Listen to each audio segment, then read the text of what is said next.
द्वैत अद्वैत सिद्धांत के भेद। आत्म तत्व के संबंध में द्वैत अद्वैत आदि मतावलंबियों ने शब्दों के अर्थ निकालने में खासी खींचातानी की है।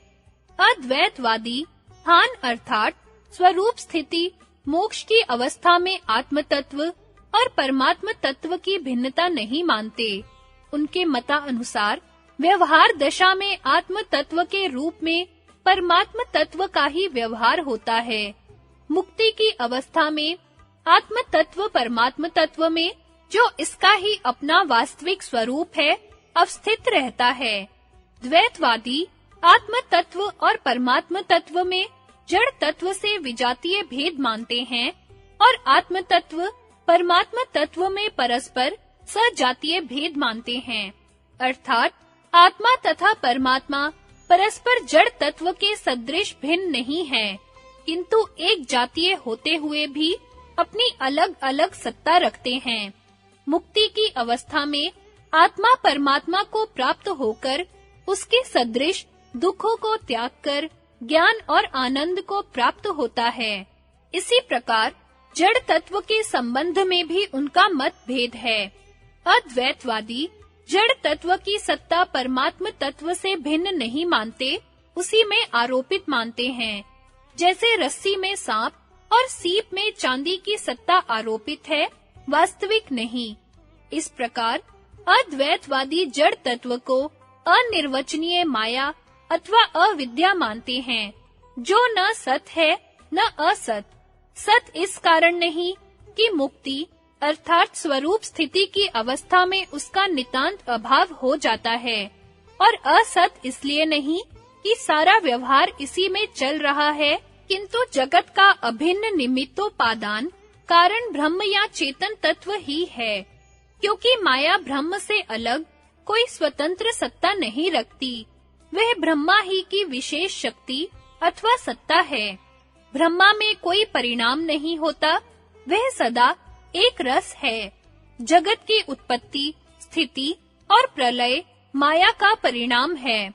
यह केवल चेतन सत्ता में भ्रम से भासता है। यह सिद्धांत विवर्तवाद कहलाता है, जिसमें ब्रह्मा को जगत का विवर्ती उपादान कारण माना गया है। अर्थात ब्रह्म अपने स्वरूप को किंचिन मात्र भी नहीं बदलता है, परंतु भ्रम से बदला सा प्रतीत होता है। माया न असद्रूप है, न सद्रूप और न उभय आत्मिका ही। वह सत असत दोनों से अनिर्वचनीय, मिथ्या रूपा और सनातन है। यहाँ केवल शब्दों का उलटफेर है। वास्तव में तो इससे जगत का उपादान कारण माया ही सिद्ध होती है।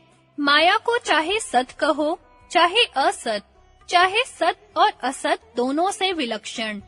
माया रूपी मेघ से जगत रूपी नीर बरस रहा है, और आकाश के समान निर्लेप चेतन की कुछ हानि नहीं। न वह आकाश रूपी ब्रह्म भीगता या गीला ही होता है। छंद, यज्ञ, ऋतु, व्रत, भूत भविष्यत और जो कुछ वेद बतलाते हैं, इस सब को माया का स्वामी इससे रचता है और उसमें दूसरा माया से रुका है। प्रकृति को माया जानो और महेश्वर को माई। सारा विश्व उसके अंगों से व्याप्त है। नाम और रूप से रहित यह जगत जिसमें ठहरता है, उसको कोई प्रकृति कहते हैं, दूसरे माया बोलते हैं और कुछ लोग परमाणु नाम लेते हैं। द्वैतवाद में इस जड़ प्रकृति को एक स्वतंत्र तत्व प्रकृति नाम से मानते हैं। मुक्ति की अवस्था में इसका नाश केवल मुक्ति वालों के लिए होता है।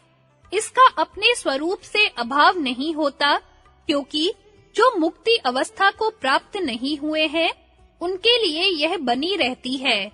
जिसका प्रयोजन सिद्ध हो गया है, उसके लिए नष्ट हुआ भी नष्ट नहीं होता, क्योंकि वह दूसरों के साझे की वस्तु है।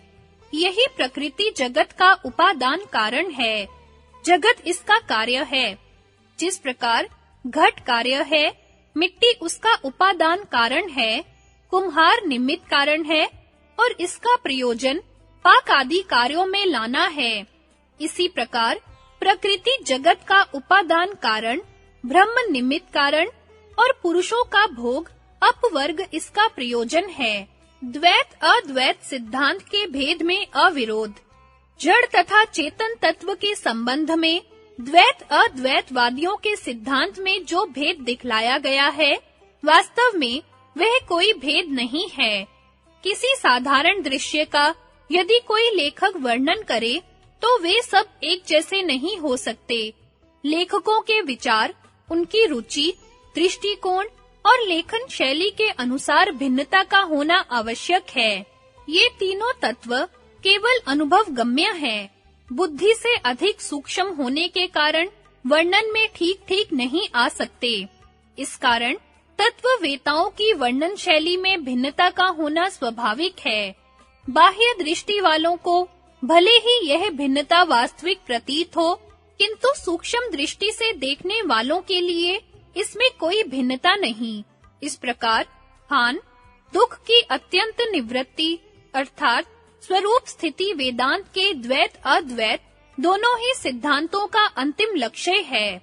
वह स्वरूप स्थिति ब्रह्म सदृश होना हो अथवा ब्रह्म स्वरूप होना हो, यह केवल शब्दों का उलटफेर ही है। इसी प्रकार हेय हेतु दुख का कारण जड़ तत्व है, इसका आत्म तत्व से संयोग हटाना दोनों सिद्धांत वालों का ध्येय है। अद्वैतवादियों ने इसको रज्जु में सर्प के सदृश परमात्मा तत्व में आरोपित एक कल्पित वस्तु बतलाकर आत्म तत्व से इसका संयोग छुड़ाया है। द्वैतवादियों ने इसको आत्म तत्व से सर्वथा भिन्न एक अलग तत्व दिखलाकर उसमें से आत्म तत्व का अध्यास हटाया है। हानोपाय, दुख की निवृत्ति का साधन परमात्मा तत्व का ज्ञान दोनों सिद्धांत वालों के लिए समान रूप से माननीय है। यही वेदांत का मुख्य विषय है। हमने केवल द्वैत और अद्वैत सिद्धांतों का वर्णन किया है। अन्य संप्रदायों के विशिष्टाद्वैत, शुद्धाद्वैत, द्वैताद्वैत इत्यादि सब सिद्धांत जिनका इसी प्रकरण के अंत में वर्णन किया जाएगा, इन्हीं दो मुख्य सिद्धांतों के अंतर्गत हैं। यहाँ इतना बतला देना आवश्यक है कि परिणामवाद सांख्य और योग का सिद्धांत, जिसका वर्णन चौथे प्रकरण में किया जाएगा, एक अंश में अद्वैतवाद से मिलता है। अर्थात स्वरूप स्थिति, परम मुक्ति की अवस्था में आत्म तत्व और परमात्मा तत्व की अभिन्नता होती है। व्यवहार दशा में आत्म तत्व के रूप में परमात्मा तत्व का ही व्यवहार होता है और दूसरे अंश में द्वैतवादियों से मिलता है। अर्थात जड़ तत्व एक स्वतंत्र तत्व त्रिगुणात्मक प्रकृति नाम से है। परम मुक्ति की अवस्था में इसका नाश केवल मुक्ति वालों के लिए हो जाता है। दूसरों के लिए स्वरूप से इसका अभाव नहीं होता। वेदांत दर्शन का प्रथम सूत्र है अथातो ब्रह्म जिज्ञासा। अब ब्रह्म के विषय में विचार आरंभ होता है। दूसरा सूत्र है जन्माद्यस्य यतः। इस जगत की उत्पत्ति, स्थिति और प्रलय जिससे होती है, अर्थात जो जगत की उत्पत्ति, स्थिति और प्रलय का निमित्त कारण है, वह ब्रह्म है, जैसा कि श्रुति बतलाती है। जिससे ये भूत उत्पन्न होते हैं, उत्पन्न होकर जीते हैं और मरते हुए जिसमें लीन होते हैं, उसकी जिज्ञासा कर वह सत्य ब्रह्म है। वेदांत दर्शन का तीसरा सूत्र है शास्त्र योनित्वात्। ब्रह्म शास्त्र प्रमाणक है, ब्रह्म इंद्रियों की पहुंच से परे है, इसलिए वह प्रत्यक्ष का विषय नहीं, अनुमान भी उसकी झलक मात्र देता है, पर शास्त्र उसका दिव्य स्वरूप दर्शाता है, जिसके अनुमान इधर ही रह जाता है। अतएव कहा है, जिस तेज से प्रदीप्त होकर सूर्य तपता है, उस महान को वह नहीं जानता जो वेद को नहीं जानता है।